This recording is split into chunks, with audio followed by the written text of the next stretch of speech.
Hey, boys. Good morning. Good morning. Alternate scene for you. There's a racetrack involved. Obviously, there's your horse joke. Nice. But there's a tent as well. Yes. That's what They have to put Sarah Jessica down at the track as she just screams, "I'm not a horse, I'm not a horse," and they don't believe her. Right. Let's go to Max in Dallas. Max. Hey, what's up, guys? Got a scenario for you. All right. Okay, the slutty one, what's her name? Samantha? Yeah. She gets stood up by some young stud guy because she's a cougar, and it starts pouring down rain, and she ducks into a warehouse there in New York and knocks over a crate that happens to be carrying some sort of a virus that turns her into a zombie. So she goes around and starts chomping on the other chicks and turning them into zombies like 5 minutes into the movie, and then all these army guys have to blow them up and shoot them.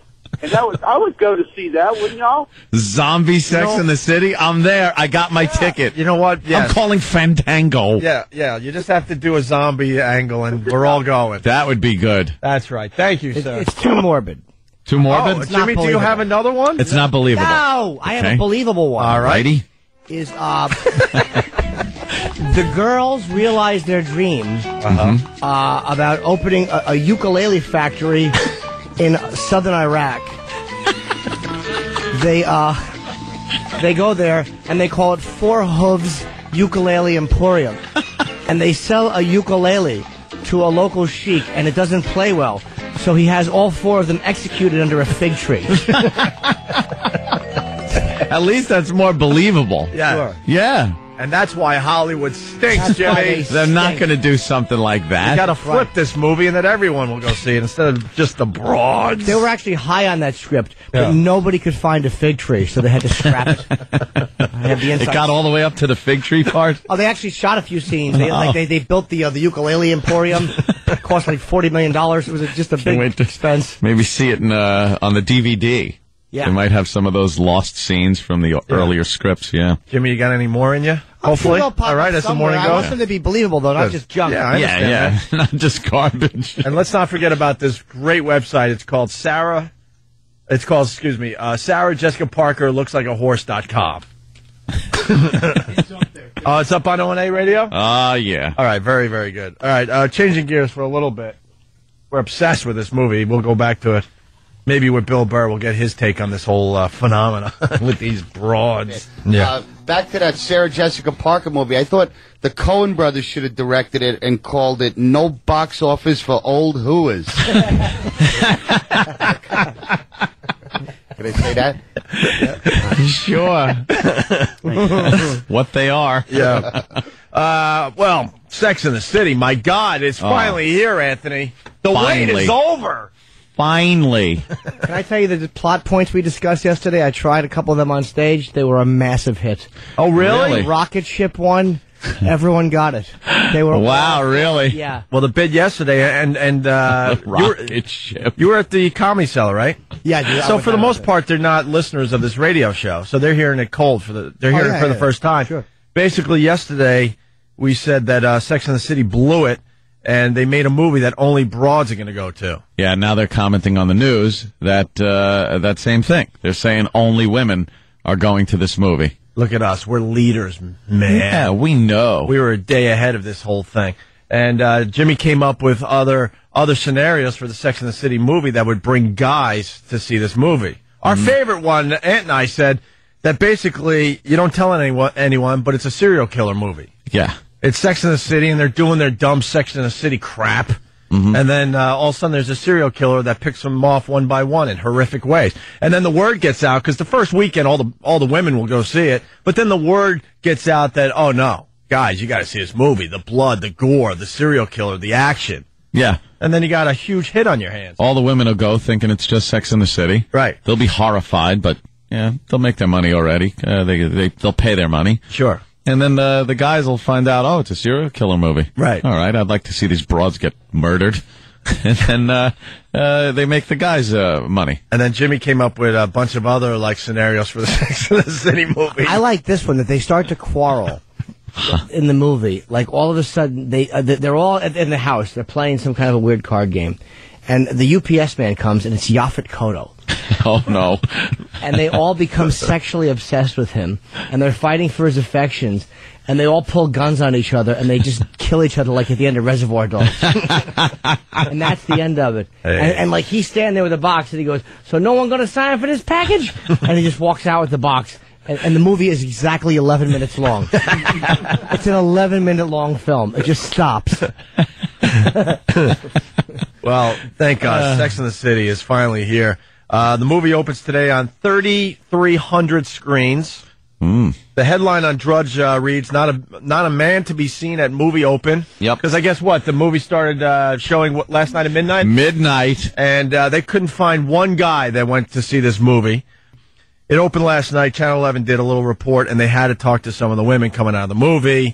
We weren't even going to play this, but it's going to become very obvious why we're playing this immediately. Yeah. Listen to this. Well, are you headed out to see the new Sex and the City movie tonight, ladies?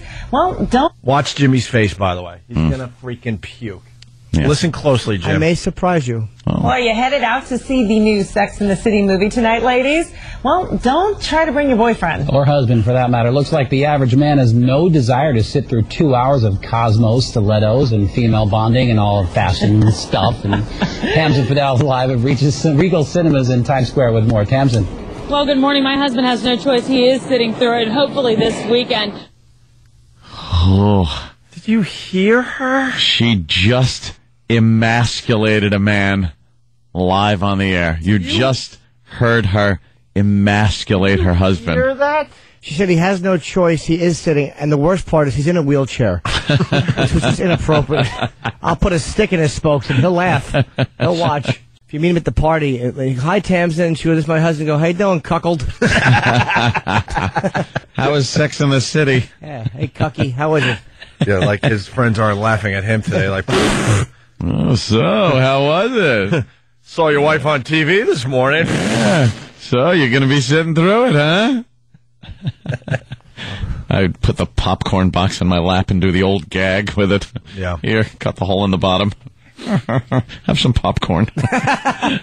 Well, we get to hear from the fans Love that old gag. of Sex and the City here. Listen to what they have to say. Yeah. Well, at midnight, the first showing was here in Times Square. The ladies couldn't get enough of those four Manhattan women we know so well. The men, on the other hand, not so much. Carrie, Miranda, Charlotte, and Samantha. Just hearing the names makes fans giddy. Sick. And 2 hours and 25 minutes after the midnight premiere here in Times Square, it seems Sex and the City followers still can't get enough. The acting was very well done. The fashion was true. The Manolos were better than the show. Sex and the City is wonderful. It was great. It was everything I expected and more. We should just live on different planets. What was that book? Men from Mars and women are C's. It's exactly the way I was going to say it. Sorry, Jim. Yeah, it's why I loved it. The fashion, was right. It was true. The fashion. Oh, look, there are her shoes. You think the girls like chuckle when her shoes make their first appearance? They go, oh, look, there they are. Yeah, over that door for good luck. Well, the CW. She's got to see the old village smithy to get some new shoes. She's standing there with her foot up like on a tree stump behind her. Nailing a shoe. Getting a good shoeing, are you? Don't bother me, I'm being shooed. The CW found one guy that went to see Sex and the City. A bald, fat guy. According to a recent survey, the highly anticipated flick, complete with pink cocktails and Manolos, finds that 41% of men surveyed say they, quote, would not be caught dead at that movie. But are they just keeping it under wraps? Because we found some willing to dish. I thought it was great. I really enjoyed the show. Better than I expected. All right, listen. That's not like an iron worker. That's we said it. This movie's for women and gay guys. Yeah. Yeah, absolutely. You're not finding a straight gay guy. You're not finding a straight guy that is going to go see this movie. I know who that guy is. I recognize his voice. What did you? He's a legend in New York. That's Herb the Seat Smeller. Ooh. He goes from seat to seat when people get out of them. He just smells them.